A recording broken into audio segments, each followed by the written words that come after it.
Well, good evening, friends, colleagues, ladies and gentlemen. My name is Rick Hall. I'm from Nottingham in England. I am the founder and now associate of a charity called Ignite. Associate means that I carry on working for it, but I don't draw a salary anymore.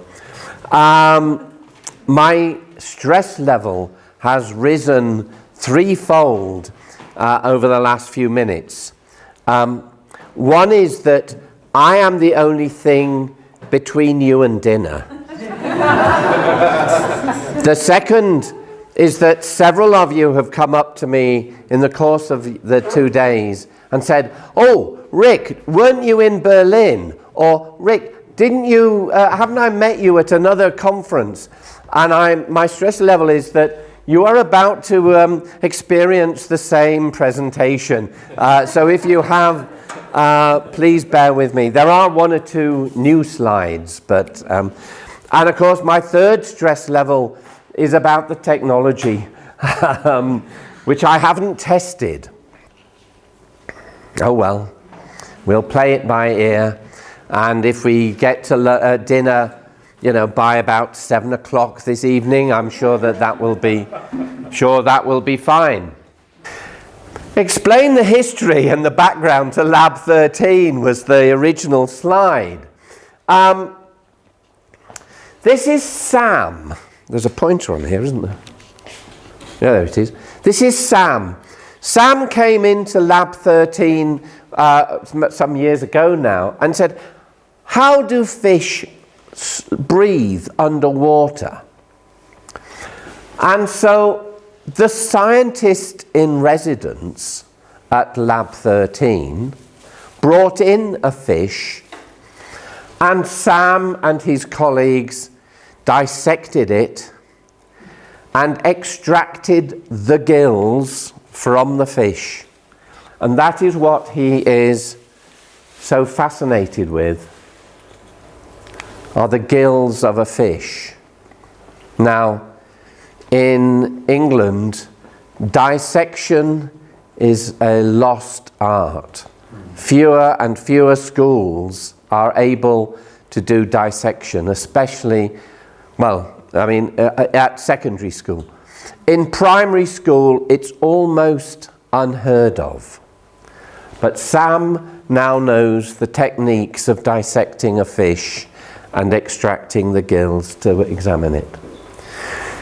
So Lab 13 is a lab in a school, and the basis of my talk, I think, is that for citizen science, I want to try and equalize the status between scientists and citizens.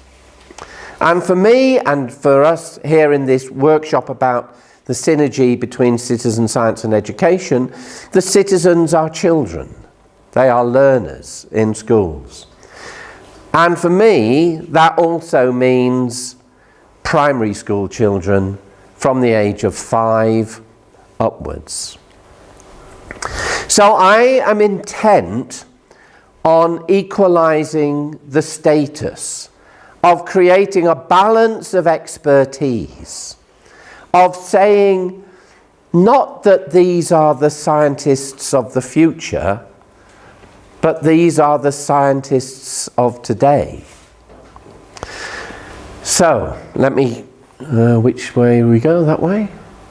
So Lab 13 is a dedicated space in a school. It's a science lab where curious minds are supported by a scientist in residence. And this is Carol, who is the scientist in residence in London. And this is Betty, who is the scientist in residence in a school for children with autism. So the essence of Lab 13 is that it's a space where children learn to be scientists as well as learning science. To ask the questions that matter to them now, not later when they turn up on the curriculum. So it's no good saying to Sam, oh, well, we do the biology of fish, you know, in year 8, 9, 10, whatever. And following on from Yella's presentation, we had a 5-year-old came into a Lab 13 and said, why does my coat look a different colour under street lights? 5-year-old. It is no good saying to that 5-year-old, oh, well, we do light in year 6. Because she wants to know there. She wants to know then. And so I put forward this proposition that curiosity postponed is curiosity denied. So here are the key ingredients of Lab 13. A dedicated lab space. This means it's a space that children can look after for themselves. It is not taken over by the cookery class later on in the day, or it's not taken over by the geography, with all due respect to you. It's a space that they take responsibility for.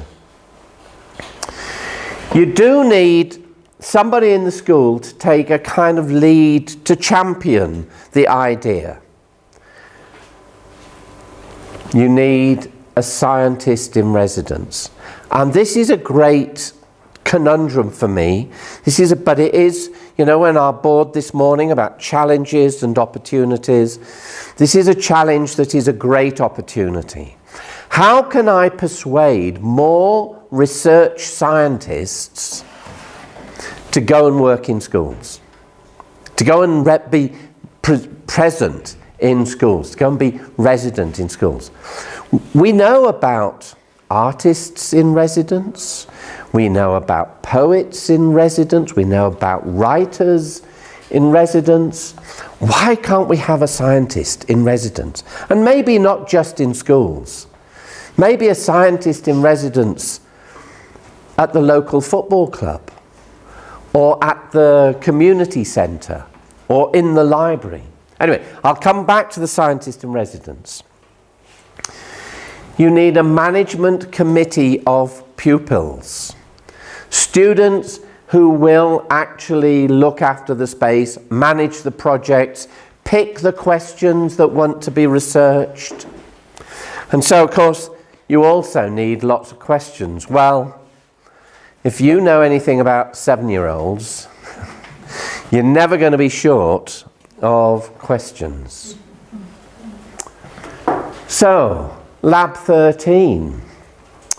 We started Lab 13 in 2009 in a primary school in Nottingham, in one of the poorest estates actually in the country, at Dovecote Primary School.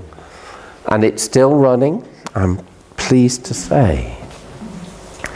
We have Lab 13s near Milton Keynes in Northamptonshire. We have them in London. We have 2 in Ghana. We have 1 in Finland. I'm working on India at the moment. We do have 1 in Australia, but I don't know anything about it. I was written to by a teacher who said, we've started a Lab 13. And that's all I've heard. So I'm assuming that it is running. And we get a lot of, following the Ghana experience, we're now getting a lot of interest from other parts of sub-Saharan Africa. Can we have a Lab 13? Ignite is a charity. We have been a not-for-profit company since 2006. We make all of our intellectual property freely available on a Creative Commons basis. So anybody who wants to start a Lab 13 only has to go to our website and download the handbook. Anybody, by the way, who wants to do those science busking tricks only has to go to our website and download the Science Busking Handbook. Just put that helicopter away, please, Ben. Oh, it's the cog, is it? Excellent. Okay, so let me just quickly move on.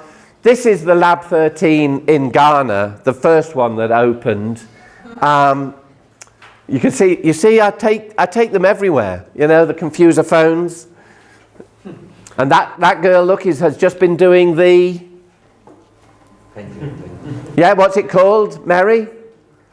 The Pulfrich effect. Yes.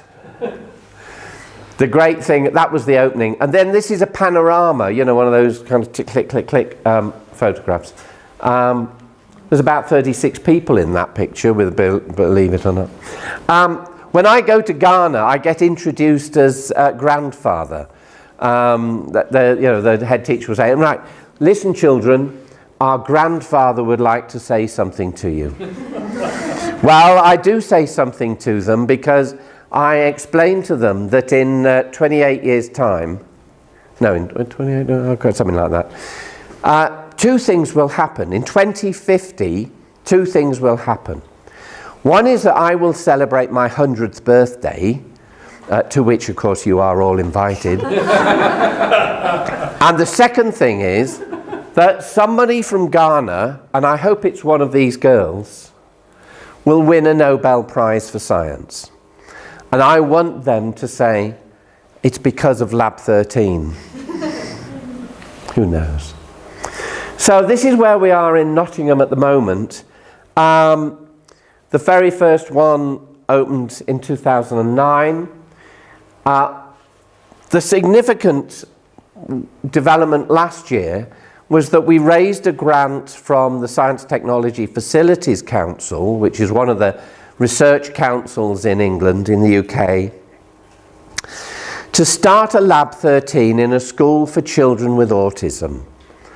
And it signalled a great kind of victory for me, because it signalled that doing science isn't just about the pipeline of supply of future scientists.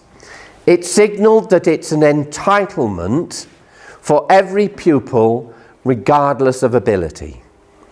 And that was great.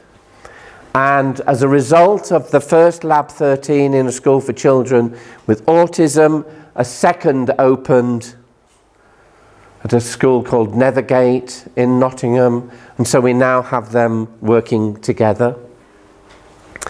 And we have now just raised another grant to open and extend the network of Lab 13s in Nottingham North. Now, Nottingham North has some of the poorest districts in England.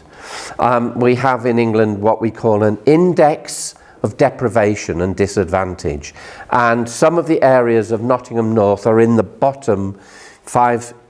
5%, 1%. There's one place that's in the bottom 1%. And so we're going to extend the network to 5, and they will work together as a network. So I'm very excited and pleased about that. Now, we also want to create a hub for the Institute for Research in Schools. So we want to, I'll come on to the Institute for Research in Schools in a moment. But this is all about developing opportunities for children to engage in real science with professionals, with researchers, in school and in their community. So this is the Institute for Research in Schools. It's at the moment a UK-wide institution or kind of network. There's the website. It's well worth looking up. Margaret's nodding because she knows who runs it. Look up one of Becky Parker's videos or talks. Videos of her talking. Yeah. There's a TEDx at CERN that she did. She's cool. So it's run, the director of the Research in Schools is Professor Becky Parker, and as Margaret said, she is the embodiment of enthusiasm. But you will see on the website there that this offers opportunities for schools to get involved in research projects at CERN, on the International Space Centre, with NASA and so on. So here is a few projects that are currently on the website of the Institute for Research in Schools.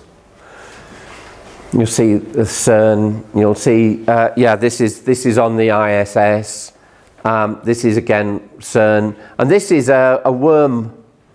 I don't really understand it because I'm not a biologist, but it's something to do with worms. Is that good enough? You know. Worm your way out of it. Thank you. But schools can get involved. In fact, I think there is a project called Worms in Space. I think they are going to take some worms up onto the ISS and see what happens to them. Who knows? Okay, so this is, I think, my last slide. This is the Lab 13 in London, and they decided they wanted to do a mosquito project. In particular, it was their question. They wanted to consider whether climate change was changing the kinds of the species of mosquito that were coming up into England. And in particular, they took larvae out of the Regent's Canal in London to test whether they thought it was, capable of carrying, blood-borne diseases like malaria and Zika and so on.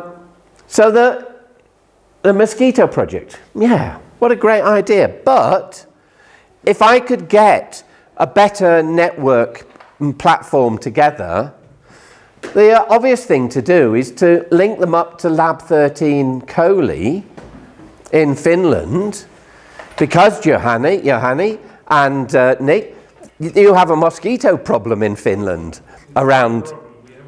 You have mosquitoes about July. I know, I've been there. And of course, there's a more obvious connection to Lab 13 in Ghana, because of course they are facing those problems directly. Is that the last slide? No, this is the last slide. There are the web addresses. That top one is where you can download the handbook. This is the current WordPress website where the children write up their blog. And I just thought, these are some of the genuine questions that come up. Look, this one. Why do we have 4 fingers and a thumb? This is a genuine question. It came up in Ghana. How would you, as researchers, scientists, teachers, how would you set up an experiment or a research project that could help those children explore that topic further? Hands up. Ideas, quickly. Yes, Margaret? Looking at the feet, shapes and forms of a wide range of metals. That's exactly what they did. They worked out, are 4 fingers and an opposable thumb actually the best combination?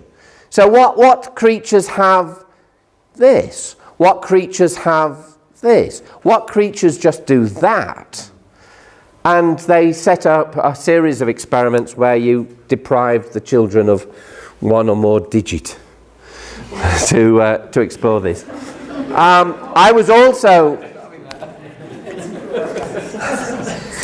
also hoping that I could set you a little Lab 13 project because you may recall in the library I had 2 microscopes that could fit to your mobile phone, that clipped on your mobile phone. And I actually, on the walk, I brought back some lichen and some seeds, heads, and so on. I thought you might like to have a look through the microscopes. I've also got 3 fold scopes with me. Again, Mary knows about this project from Stanford University. It's a paper folding microscope which has got up to 800 magnification. And I went to see Manu Prakash at Stanford University because he can produce these paper microscopes for about 60 cents, certainly for under $1. And I said to him, look, for £5,000, I could give a microscope to every 9-year-old in Nottingham. Think about the citizen science opportunities that might be available if we could do that. In the end, he sent me 40. So I have got 40 of these folding microscopes. The ones that clip onto your phone are about $5, $6, and I think you're thinking of getting some. I think that's only for my dinner. So I think that's probably coming to the end. So I'd just like to finish by saying merci beaucoup, muchas gracias, prego gracia, bear with me, dankeschön, danke wel, tak, magatak, and kitos. Thank you.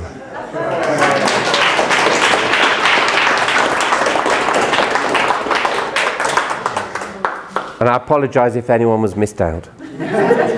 Where's the microphone? Is that coming over to questions? One or two questions. Yeah, because I remind you I'm between you and dinner. So, but actually, you are now between yourselves and dinner. Thanks for the really inspiring presentation. I just wonder, how do you manage this with this scientist in residence? How often is he there, or is the lab open all day, or just a certain time? Or? That's a great question.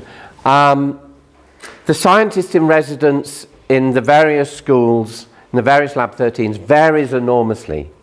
Some are full-time, and the lab is open throughout the day. So the management committee can put their hands up and say, Miss, I finished my sums. Can I go to Lab 13? And off they go, and they go and look after the giant land snails, or they clean the tanks, or whatever.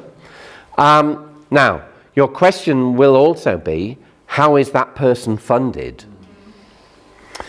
Well, it happens that in that school, they manage with one fewer teaching assistant.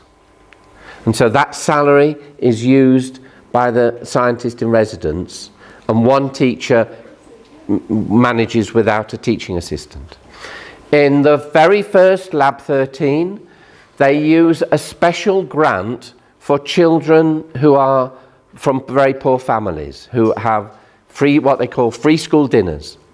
And so they get a special grant, and they use that grant to pay for the scientist in residence. Another school is using a lot of parental fundraising and so on, and that is a part-time scientist in residence. I would like there to be more collaboration between universities and Lab 13s, so that people who are postdocs, people who are on PhDs, people who are looking for their 3 months work experience as part of their PhD, am I right, Alex, on this? Go and do that work experience in a Lab 13, so that it becomes more sustainable in that kind of relationship. Sorry, there were other questions, I think. Mikey?